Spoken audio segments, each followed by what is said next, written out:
আসুক আজকে 2 টাকার ইমাম সাহেব বাড়িতে, যার সংসারে চাল থাকে না, ডাল থাকে না, বউ পোষার মতো ক্ষমতা থাকে না, তার সংসারে আবার আমি কি পাহারা দেব? আসুক আজকে বাড়িতে, আমি এই সংসারে থেকে কি করব? আমি আজকে আমার বাপের বাড়ি চলে যাব। কি ব্যাপার বউ, এই সাত সকালে কিসের এত চিল্লা বিল্লা? আরে বাচ্চাদের মতো থালা বাসন ছুঁড়ে মারছো, কি হয়েছে তোমার? থালা বাসন ছুঁড়ে মারবো না তো কি করব? থালা বাসন দিয়ে মানুষ কি করে? থালা বাসনে মানুষ খাওয়া দাওয়া করে, সেই খাবারই তো আপনার বাইরে। আজ 3টা দিন হয়ে গেল শুধু শুকনো মুড়ি খেয়ে আছি। এই যুগে কি কেউ শুকনো মুড়ি খেয়ে থাকে? আপনার সাথে বিয়ে হওয়ার পর দিন থেকে এই কষ্ট করে যাচ্ছি, আর কত? দেখো বউ, এমন তো না যে তোমাকে রেখে আমি ভালো খাবার খেয়ে বেড়াচ্ছি। তুমিও যা খাচ্ছ আমিও তাই খাচ্ছি, আর রিজিকের মালিক তো ওই মহান আল্লাহ। সে আমাদের কপালে যায় মাপাচ্ছে, আমরা তাই খাচ্ছি। তুই তোর আল্লাহ নিয়েই থাক, তোর সাথে থেকে আমি আর না খেয়ে আমার জীবনটা নষ্ট করতে চাচ্ছি না। বড় আল্লাহ আলী হয়েছে। সিসি বউ, এসব কথা বলতি না, আল্লাহ নারাজ হয়। আর দেখি আমি কালকে মসজিদ সভাপতির কাছে যেয়ে কিছু টাকা হলেও বেতন দেওয়ানোর চেষ্টা করবো। তুমি একটু শান্ত হও, আর না এগুলো নাও, নিয়ে ঘরে যাও।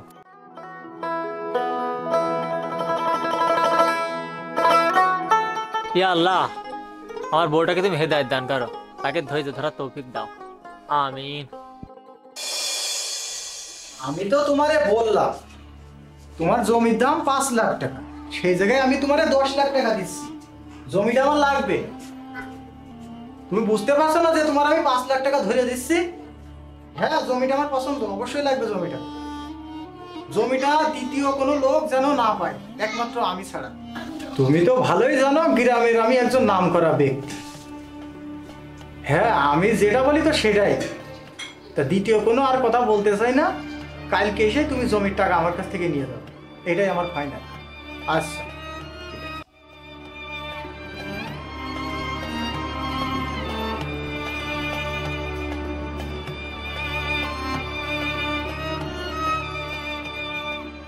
আসসালামু আলাইকুম সভাপতি সাহেব। ওয়ালাইকুম আসসালাম। কি ব্যাপার ইমাম সাহেব, এই সাত সকালে আমার বাড়িতে? বসো বসো।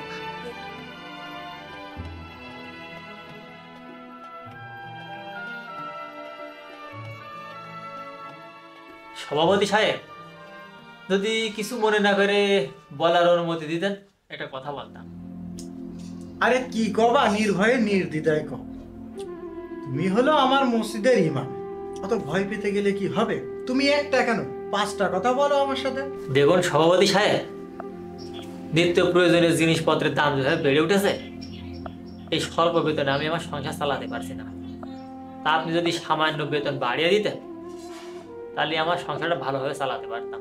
দেখো ইমাম, তোমার যে বেতন দেওয়া হয় এইটাই যথেষ্ট। আমি আর এই বেতন সম্পর্কে তোমার সাথে কোনো কথাই বলতে চাই না। তোমার ইসলাম সম্পর্কে কতটুকু জ্ঞান আছে?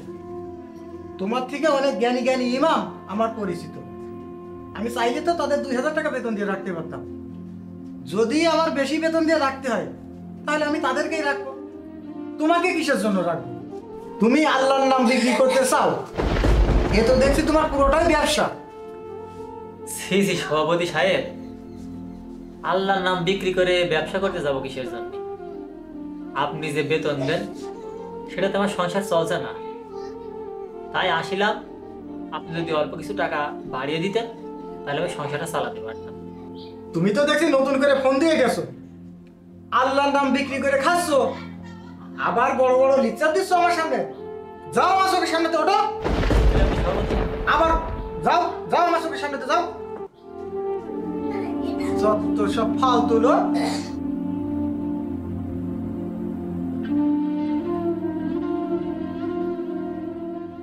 কি ব্যাপার, তুমি মন খারাপ করে বাড়িতে ফিরে আসলে? সভাপতি কি তোমার বেতন বাড়িয়েছে?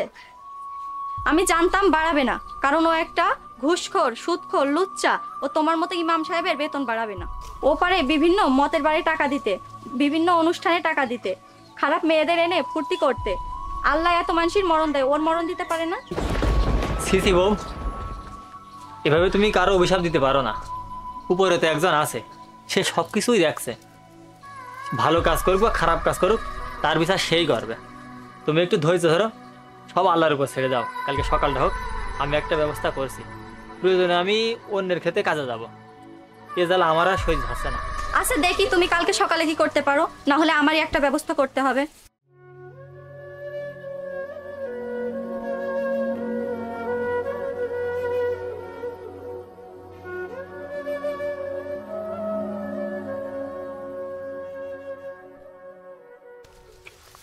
কি ব্যাপার ইমাম সাহেব, এই সাত সকালে কুদাল ঘাড়ে ঘাড়ে কোথায় উঠলে? আমার জানা আমাদের তোমার তো কোনো চাষবাস নেই। দেখেন সভাপতি সাহেব, আমি তো আপনার আগেই বলছিলাম যে আপনি যে বেতন দেন তাতে আমার সংসারটা ঠিক মতো চলছে না। আমি এই বউ বাচ্চা নিয়ে আজ 3 দিন ধরে না খেয়ে আছি। মাঠের দিকে যাই, দেখি কোনো কাজ কাম পাই কি।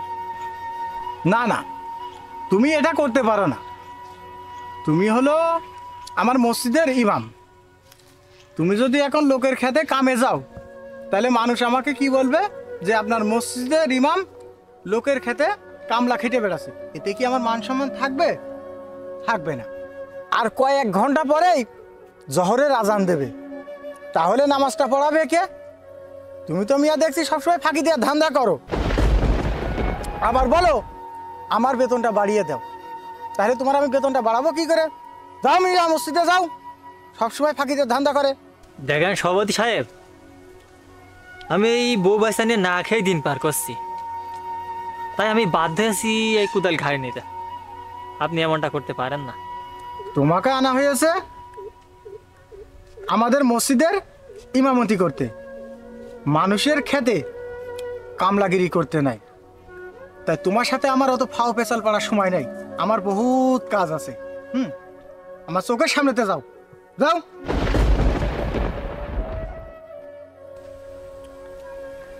হে আল্লাহ, এখন আমি কি করব? না পারছি বাড়ির অশান্তি ভোগ করতে, না পারছি সভাপতি জ্বালা সইতে। তুমি আমার একটা পথ দেখাই দাও আল্লাহ, তুমি একটা পথ দেখাই দাও।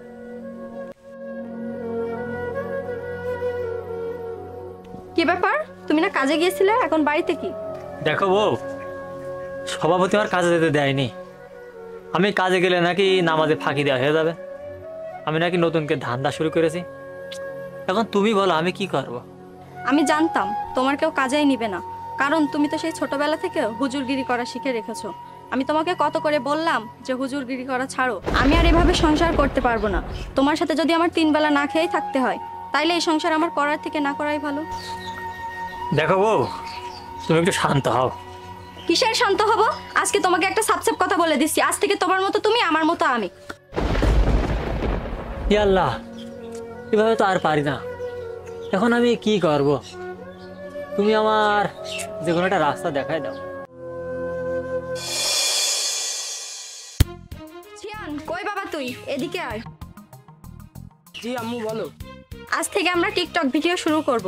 মানুষের সামনে খুব তাড়াতাড়ি ভাইরাল হব, অনেক টাকা ইনকাম করব। তারপর থেকে আমাদের সংসারে আর অভাব দেখা যাবে না।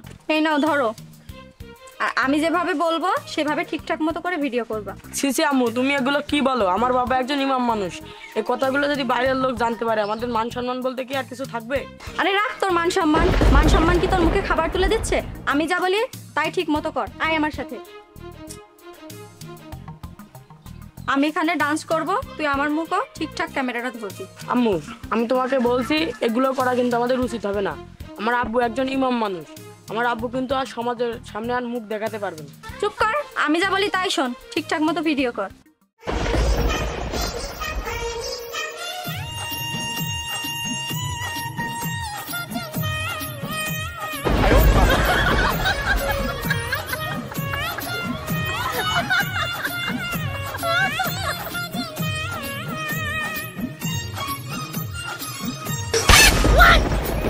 তওবা তওবা, লা হাওলা ওয়ালা কুওয়াতা ইল্লা বিল্লাহ, আস্তাগফিরুল্লাহ মিন যালিক। বউ, এটা তুমি কি করছো? আমি একজন মসজিদের ইমাম, আর তুমি এই ইমামের বউ হয়ে এইভাবে নাচানাচি করছো। আমার কি মান সম্মান একটুও থাকবে? রাখো তোমার ইমামগিরি। তোমার ওই ইমামগিরি করে যদি আমার সংসারই না চলে, তাইলে ওই ইমামগিরি করার থেকে না করাই ভালো। আর এই দেখো, আমরা টিকটক ভিডিও করছি। এই টিকটক ভিডিও করলে আমরা অল্প দিনের ভিতরে ভাইরাল হয়ে যাব। তখন আমাদের অনেক টাকা পয়সা ইনকাম হবে। তখন আমাদের সংসারে আর কোনো অভাব থাকবে না। তাই বলে তুমি একজন ইমামের বউ হয়ে এভাবে নাচানাচি করবা, এটা তো কখনোই হতে দেওয়া যায় না, কোনোভাবে সম্ভব না। আব্বু, আমি আম্মুর অনেকবার করে মানা করেছি যে এই টিকটক ভিডিও করা যাবে না, কিন্তু আম্মু আমার কোনো কথাই শোনেনি। এই তুই চুপ কর। দেখো, তুমি যেটা করতে চাচ্ছ এটা কোনোভাবে সম্ভব না। আমি একজন মসজিদের ইমাম, তুমি এটা কখনোই করতে পারো না, এমনটা করো না। শোনো, আমি যেটা বলেছি এটাই করবা, না হলে আমি কিন্তু তোমার সংসারে এক মুহূর্তের জন্য থাকবো না। আমি এক্ষুনি চলে যাব, এটাই আমার শেষ কথা। নাও ভিডিও করো।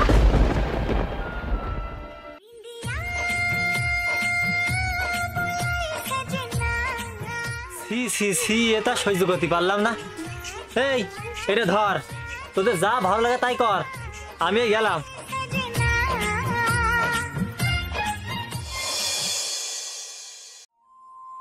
এই অভাবে সংসার, কি করি এখন? এদিকে বাড়িতে দেখলাম বউটাও টিকটক করছে, ধ্বংসের দিকে চলে গেছে। সভাপতি সাহেবকে আমি এত করে বললাম আমার সংসার চলছে না, কোন রকম কয়টা টাকা আমার বেতন বাড়াই দেন, সভাপতিও শুনলে না। এখন আমি কি করব? কিছুই তো ভালো লাগে না। এই অশিক্ষিত লোভী সভাপতিকে আমার একটা শিক্ষা দিতেই হবে, দেখি কি করা যায়।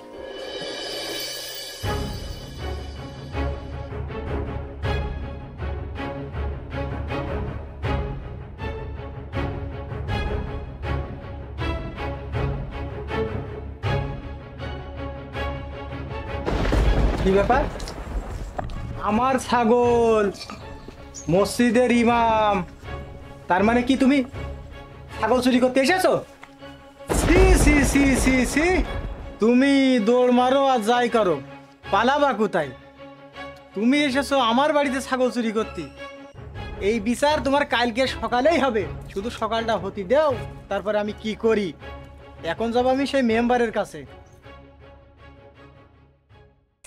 মেম্বার সাহেব, সব বিষয় তো আপনাদের জানাই আমি এখানে আনছি, তো এখন আমার আর কিছু বলার নেই। এই বিচারটা আপনি সুষ্ঠুভাবে আমার করে দেবেন। এখন যা বলার আপনি বলেন। ইমাম সাহেব, আপনি আমাদের মহল্লার একজন সম্মানীয় ব্যক্তি, তা আপনার ঘটনা আমরা সভাপতির কাছ থেকে জানতে পারলাম। তা আমি চাই না যে আপনার সম্মানের ক্ষতি হোক, সেজন্য আমরা দুইজন আপনার বাসায় আসছি আপনার ঘটনার সম্পর্কে জানতে। আপনি একটু আমাদের ঘটনাটা খুলে বলেন। মেম্বার সাহেব, আমি আপনার ঘটনা সবকিছু খুলে বলছি, আপনি একটু মন দিয়ে শুনবেন।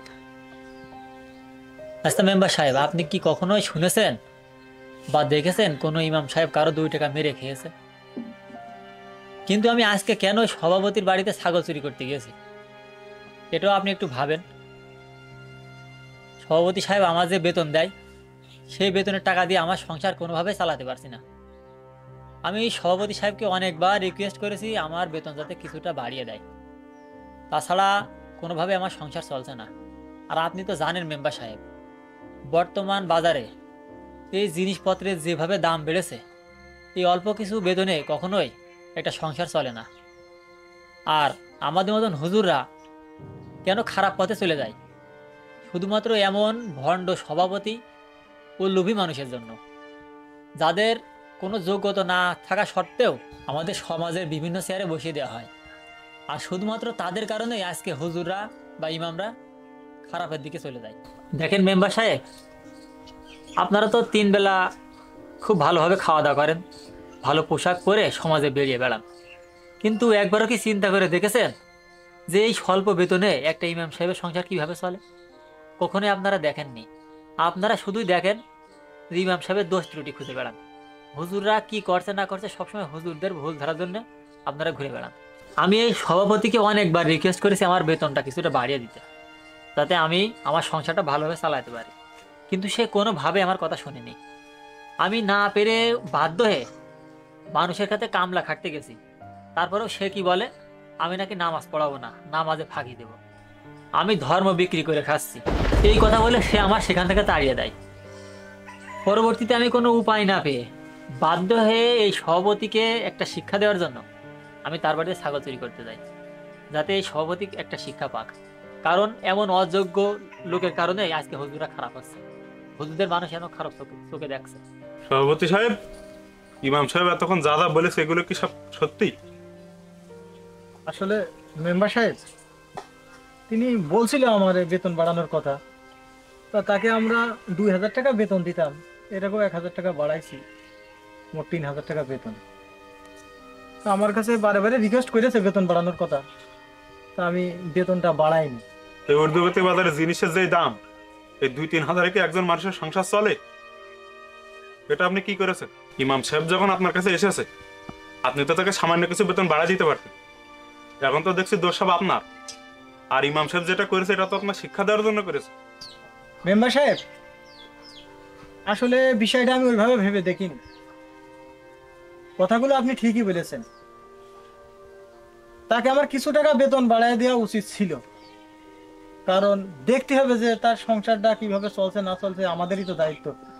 তো আমি কাজটা ঠিক করিনি, ভুল করে ফেলেছি আর কি। আর ইমাম সাহেব, আপনি আমার চোখটা খুলে দিয়েছেন। তা আমি আপনার সাথে অনেক অন্যায় করে ফেলেছি, আমি মাপ চাচ্ছি আপনার কাছে, আমাকে মাফ করে দিয়ে নেন। আর হ্যাঁ, সামনে মাস থেকে আমি আপনাকে আরো 2,000 টাকা বেতন বাড়িয়ে দিলাম, যাতে সংসারটা আপনার ভালোভাবে চলে। না না সভাপতি সাহেব, আমার কাছে মাপ চেয়ে আমাকে ছোট করবেন না। আপনি যে আপনার ভুলটা বুঝতে পেরেছেন, এতে আমি সন্তুষ্ট। আর শোনো, আমি তোমার অবাধ্য হয়ে অনেক খারাপ কাজ করে ফেলেছি, টিকটক ভিডিও বানাইছি, তুমি আমাকে মাফ করে দিও। না না, মাপ চাওয়া লাগবে না বাবু। তুমি যে তোমার ভুলটা বুঝতে পেরেছো, এতে আমি খুশি। তোমার সাথে যদি আমার সারা জীবন না খেয়েও থাকতে হয়, তাও আমি আর টিকটক ভিডিও বানাবো না। আচ্ছা ঠিক আছে, চলো ঘরে চলো।